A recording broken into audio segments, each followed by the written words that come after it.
김건희 여사입니다. 오늘 김건희 특검이 수사를 종료하면서 최종 수사 결과를 발표했습니다. 장막 뒤에 혹은 역사책에서나 볼 법한 여러 가지 표현들이 나왔는데 오늘 김건희 특검의 발표 내용부터 먼저 듣고 오겠습니다. 국민 여러분께 저같이 아무것도 아닌 사람이 이렇게 심려를 끼쳐서 진심으로 죄송합니다. 국민에게 더 하실 말씀 없으십니까? 추가 질문은 나중에 하겠습니다. 죄송합니다. 명품 목걸이와 명품백은 왜 받으신 거예요? 이것 가운데 해명하고 싶으신 부분 있으신가요? 수사 결과 김건희는 2021년 11월 배우자 윤석열이 국민의힘 대통령 선거 후보로 선출된 이후 대통령 당선, 대통령 취임 후에 집중적으로 이봉관 서희건설 회장, 이배용 전 국가교육위원장, 서성빈 드럼돔 회장, 최재형 목사 등으로부터 총 3억 7,725만 원 상당의 금품을 수수한 사실이 밝혀졌습니다. 대통령의 배우자가 역사책에서나 볼 법한 현대판 매간 매직을 일삼고 국민의 눈길이 미치지 않는 장막 뒤에서 불법적으로 국정에 개입한 사실이 특검 수사 결과 확인되었다 할 것입니다. 180일간의 수사를 마무리하고 저렇게 최종 수사 결과를 발표했는데요. 윤기찬 부위원장님, 여러 눈에 띄는 표현들이 있어요. 현대판 매관 매직, 역사책에서나 볼 법하다.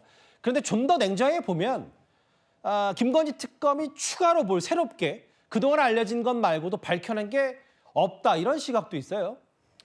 사실은 이제 물량 공세를 했던 특검인데 많은 것들을 터치를 했죠. 그런데 저희가 물론 압수수색하는 과정에서 새로운 것들이 우발적으로 나와서 그것 관련된 금품 수수 여부 이런 것 관련된 성과는 있지만 원래 애당초에 특검을 해야 된다는 이유로 내세웠던 부분에 대한 성과는 없죠. 그래서 지금 매간 매작이라는 말을 쓰지만 매간 매직이요. 매직 매작 이렇게 다 씁니다. 그런데 어쨌든 윤 전 대통령이 관여했다는 것은 또 아직 못 밝혔단 말이죠. 그렇기 때문에 저 말도 엄밀히 말하면 법률적으로 성립이 안 되는 부분이고 어쨌든 특검 입장에서 보면 종합특검이었다라는 생각이 들어요. 기존의 수사기관이 했던 부분을 더 모아다가 수사를 했는데 그 더 나아간 부분은 별로 없다라는 생각이 들고 더군다나 공흥지구 관련돼서는 이미 그 재판이 진행됨에도 불구하고 그 1심에서 무죄가 나왔던 사안이거든요. 근데 2심에서 재판 진행을 정지시켜놓고도 했는데도 특별한 성과가 없었던 걸로 보이고 양평고속도로도 마찬가지입니다. 원희룡 전 장관을 겨냥해서 한다라는 야당 측의 주장에 부합하게끔 수사 결과에 원희룡 전 장관은 소환조차 하지 못했죠. 이런 것들을 보면 약간 저희가 들었던 인력이나 자금 등에 비춰볼 때 초라한 성과가 아닌가 개인적으로 그렇게 평가합니다. 성춘 대변인 좀 정리해 보면 내란 특검도 초반에 이 최종 수사 결과 발표했을 때 그래서 새롭게 밝혀낸 게 뭐냐?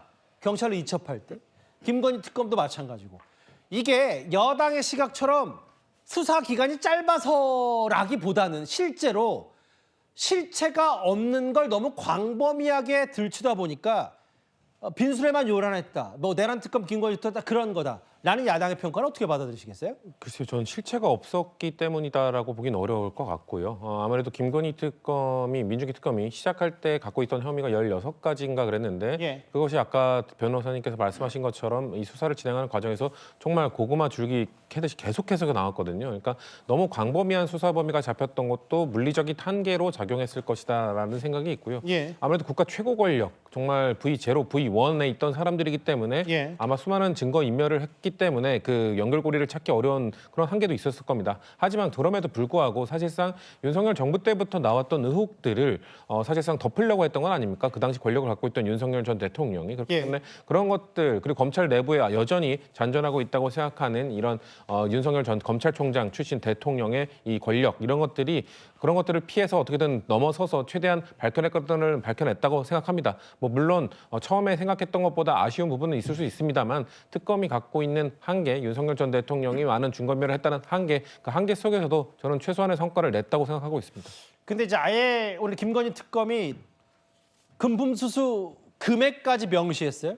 3억 7,725만 원. 그림, 귀금속, 명품 시계, 가방 등등해서. 근데 이제 조금 전에 들어온 소식을 보니까요. 그 윤기찬 부위원장님.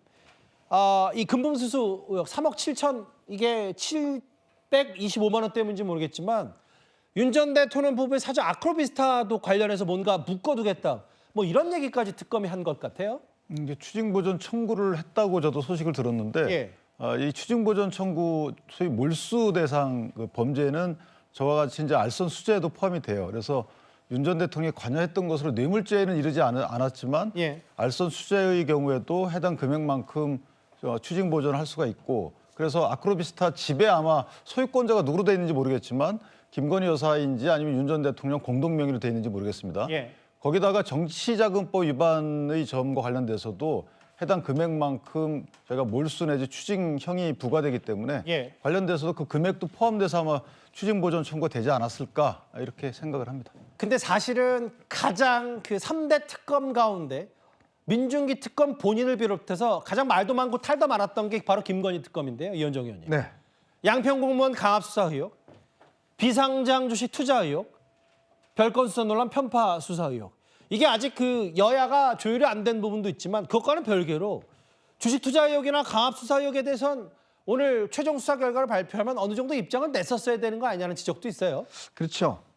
아마 많은 국민들께서 특별검사라 그러면 굉장히 특별한 줄로 알고 뭔가 좀 대단하고 또 뭔가 어떤 성과가 클 줄 알지만 사실 일반 검사보다 못합니다. 왜 그러냐 하면 이 특검이라는 게 갑작스럽게 많은 외인 부대들이 그냥 모여 있는 거예요. 예. 그러니까 팀웍도 별로 없을 뿐만 아니라 뭐 상호관계라든지 이런 것들이 없기 때문에 예. 이 기간 동안 성과를 내기가 어렵습니다. 기동 검찰 같은 경우는 오랫동안 서로의 호흡을 맞춰왔고 예. 나름대로 어떤 시스템이 되어 있기 때문에 성과가 있는 것인데 저는 이번 특검을 통해서 결국은 특검이라는 게 별 게 없구나. 오히려 일반 검찰보다 못하다는 것이 증명된 게 아닌가 싶습니다. 예. 더군다나 오늘 마지막 일인 결과를 발표하면서 본인들이 그동안 해왔던 문제점들이 있지 않습니까? 지난 8월 달에 당시 통일교 인용호 전 세계본부장에게 이미 증언을 받았음에도 불구하고 왜 수사를 안 했는지에 대한 의혹들. 예. 이게 지금 새로운 특검의 수사 대상에 포함되는지 여부가 지금 논란이 되지 않습니까? 자, 거기에다가 이 수사 과정에서 양평군 공무원이 극단적 선택을 했죠. 예. 자, 그런데 국가인권위원회인가요? 거기에 조사 결과와 자체 조사 결과가 다릅니다. 그렇다면 본인들의 입장을 좀 피력해야 될 거 아니겠습니까? 물론 앞으로 이제 수사를 벌여봐야 알겠지만 예. 결국은 특검이 성과도 없고 또 본인들이 잘못한 부분에 대한 그 국민적 해명도 없는 그리고 떠나버리면 그만인 자 이런 거기 때문에 결국은 앞으로 우리 국민들이 정말 특검하면 뭔가 대단한 것처럼 뭔가 어떤 새로운 결과 내놓은 것처럼 이런 환상은 좀 이번에 아마 상당히 버렸지 않을까 싶습니다. 그 강성필 대변인. 특히 근데 이제 통일교 편파 수사 의혹 그 수사를 하지도 않았고 넘기지도 않았다는 이 여당 관련 통일교 리스트요. 금품 수수 의혹은 근데 이제 모르겠어요. 저 정청래 대표 신천지 얘기를 계속 하는데 어느 정도 좀 가다듬어서 조율이 돼야 이 부분도 들여다봐야 되는 거 아닙니까? 통일교 특검에 이 김건희 특검이 좀 이 얘기는 들어가야 되는 건 아닌가요? 근데 저는 좀 사실 국민의힘에서 통일교 편파 수석을 했다고 주장들을 하는데 예. 아니 저는 저것을 은폐하려고 했다고 하면 뭐 사건 번호는 왜 놔두고 그다음에 왜 사건 그 조사 보고서는 왜 작성했겠습니까?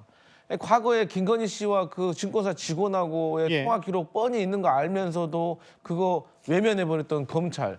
창원지검에서 명태균 관련된 수사도 24년 10월에 끝났는데 25년 2월에 중앙지검에 이첩하고 예. 뭐 이런 내용들에 대해서는 국민의힘이 뭐 검찰을 특검하자 이런 얘기 전혀 안 하시다가 예. 나름대로의 근거를 남겨놨는데도 불구하고 이것을 계속해서 특검하자고 하는 것은 이 특검의 정당성을 훼손하려고 하는 정치적인 공세라고 저희 민주당은 생각하기 때문에 만약에 문제가 있다고 하면 이거는 경찰서에서 수사하면 된다 이렇게 생각합니다. 알겠습니다. 뭐 선출되지 않은 권력 영부인이 현대판 매관 매직을 저질렀다.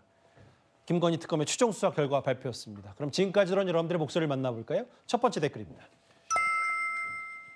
박나래 씨 법정 결론도 꼭 전해주세요. 진실을 밝히시는지 지켜보겠습니다. 저희도 뭐 최선을 다해서 다 전해드리도록 하겠습니다.